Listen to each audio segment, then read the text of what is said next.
Greetings, folks. Mr. Gage here from the East Cleveland Public Library. This is week 4 of our garden club. Miss Green is not here because a couple of our executives are out at conference. So we wish them safe travels and hope that they'll represent the library well, as we know they will. Today in our garden club, we are planting tomatoes. We're going to also stratify some wildflowers.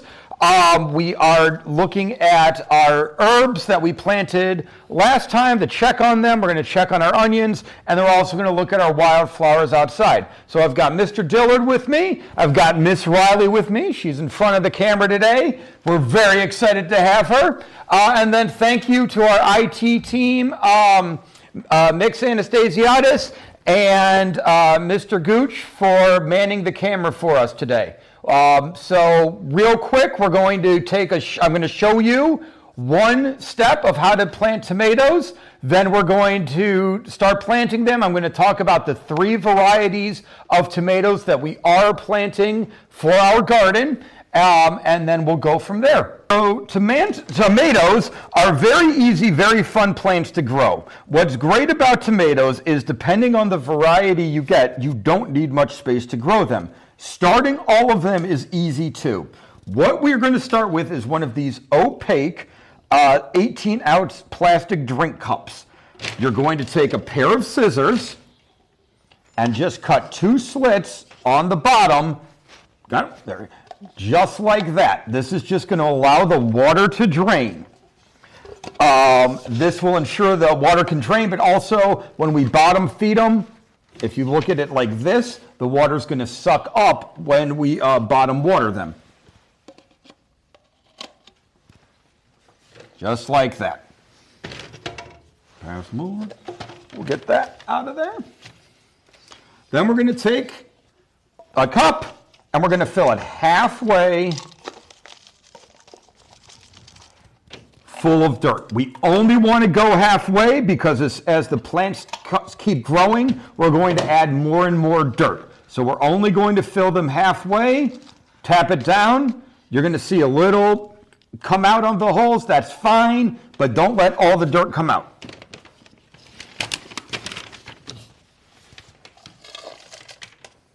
I forgot that's where the second table is.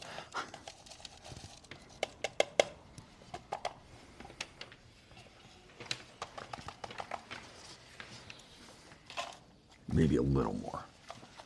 For these cups, go about maybe 1 inch above that first indented line.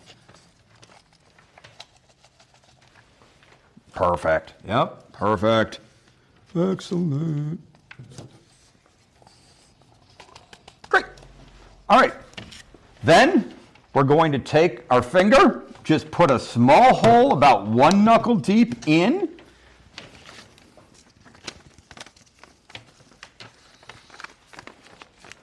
And this is where it kind of gets interesting. I know the last time we've done some seeding, we've done a variety of seeds, a lot of seeds. But I want to show you, you only get about 30 tomato seeds in 1 packet. So we're going to put 1 seed in 1 hole. So we'll just drop it right in there. I'll give you that.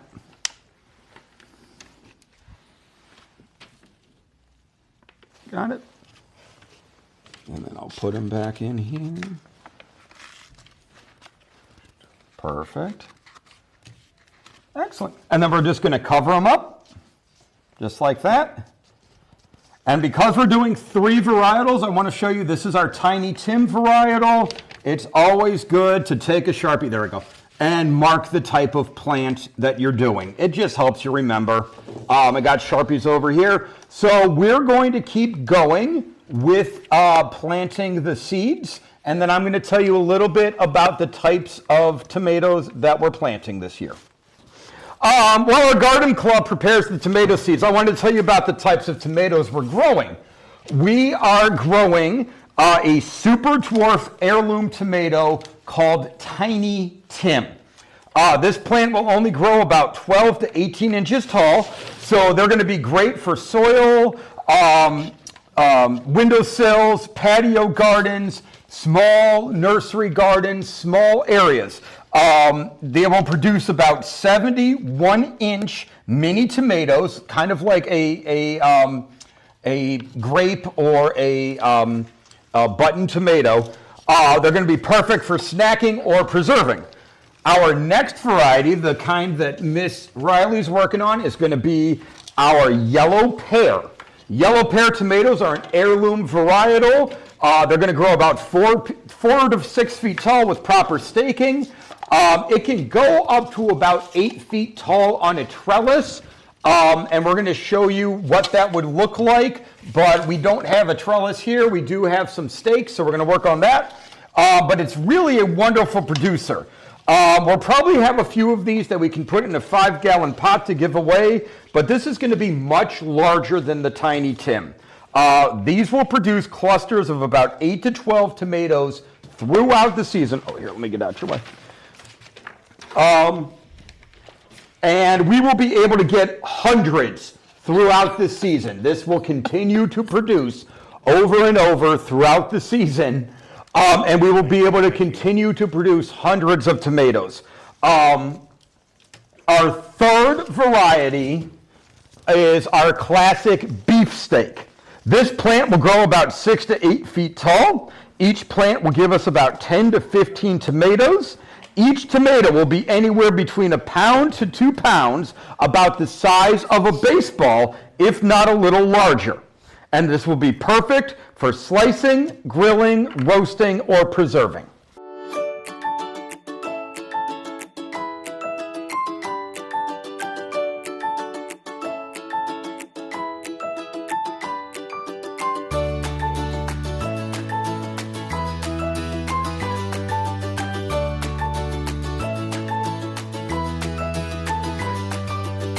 So we have way too many tomatoes, but all of our tomatoes that we're gonna plant are in soil. I've put them into our mini greenhouses.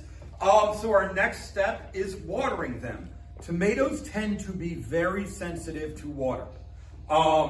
So our first step is going to be putting them in our homemade portable greenhouses. Again, these are clear plastic tubs. We've drilled holes on the side. What we're going to do is what's called bottom watering. So instead of putting water on top of the soil, we're actually going to water them from underneath about 1 inch up and let them soak up so that way we don't disturb the seedlings.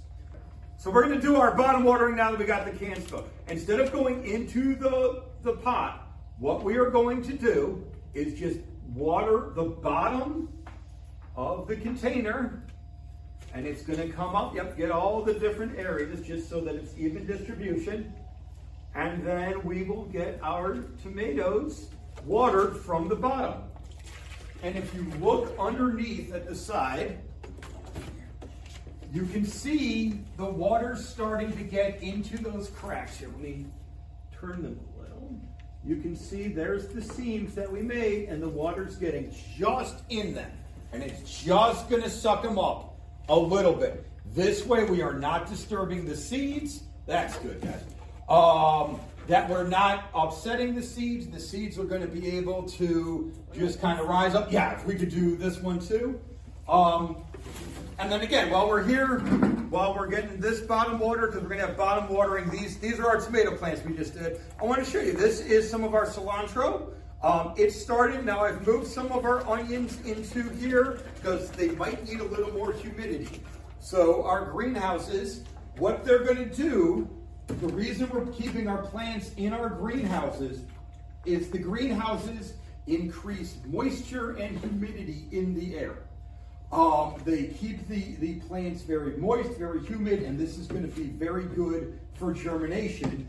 However, because we are bottom watering, we also want to make sure we don't have too much moisture in there completely, or else we're going to get mold or root rot. So we only want to put a little bit of water at the bottom, maybe about 1/2 inch to 1 inch. Make sure all the plants are able to suck it right up from the bottom, and then we'll come back and check it. I'll probably either check this at the end of today, or we will check it tomorrow just to make sure all the water is soaked up. If it doesn't get soaked up, we're going to dump it because we don't want to waterlog our plants either.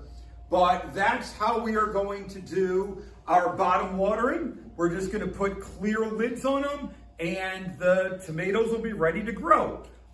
We will check back with you next week. We will be here next Tuesday. We're going to be planting our peppers next Tuesday. We've got a couple varietals of peppers to plant.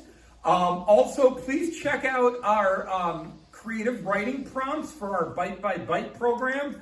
We've been posting a few creative writing prompts based on our seeding videos. So we hope that you'll come out for that and then join us for our Bite by Bite program in May. Also remember, please join us May 30th for Founders Day, where we're going to be giving out a lot of plants at our adult reference station as part of the Unearth the Story program for this summer reading. So come join us next Tuesday for peppers, and then come join us May 30th at Founders Day, and we hope to see you next week.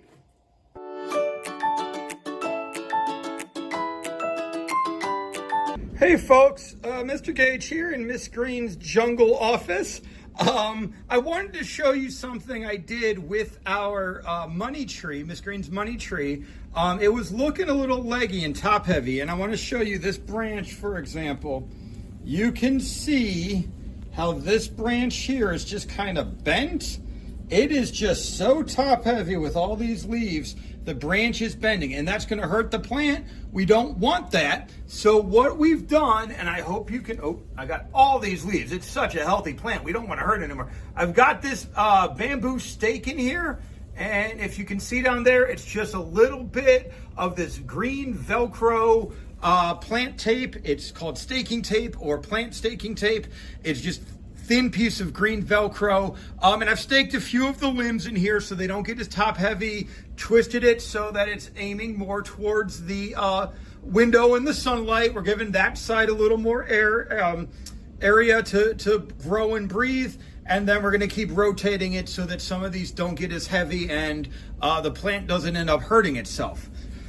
Real quickly, I wanted to show, we've switched out from some of our greenhouses, some of our cilantro and parsley. So this is going to be our parsley. I believe our parsley was in the little black cups. So this is a lot of our parsley, and you can see some of the larger ones are really going.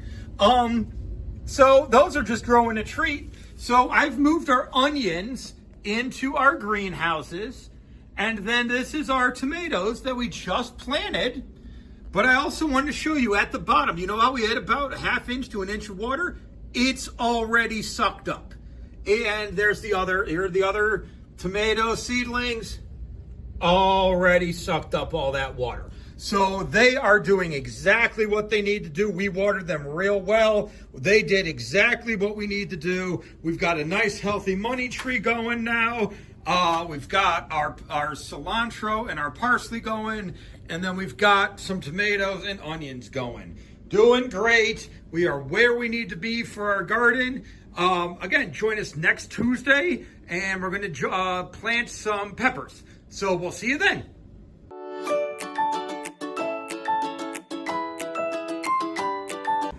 Hey folks, we've been doing a lot on herbs and vegetables, and we've had a little call for flowers. So we are planting our lavender, which is a wildflower, but we're also going to plant some native pollinators. I just wanted to show you that today we did cold stratify some native pollinators. We've got late figwort, trailing fuzzy bean, we've got partridge pea, we've got a little more, let's see, rutabaga, that's our black-eyed Susan. So exact same way we did our lavender, we did these wildflowers, give them 3-4 weeks, and we'll check on them and put them in the soil. Hey folks, Mr. Gage, we're outside checking on our butterfly garden. I wanted to show you some. This is our late figwort, there it goes. And you can see it started. And then this is our black-eyed Susan. Oh. And you can see they've started. So we've got some plants starting. And that's good, but we still need to water them. The soil's a little dry. Some of the other ones probably need a little more watering to get them going, so that's what we're out here doing now. If you did cold stratify with us in the winter, if you did our milk jugs cold stratification, just be sure to check your plants, make sure they need some water, you give them some water, make sure if they need some more air or sunlight, you give them that. All right. Thank you for participating and watching our videos. Please like and subscribe to our channel for more information about the East Cleveland Public Library. And then please leave a comment to let us know what you think. All right, we look forward to hearing from you. Thanks.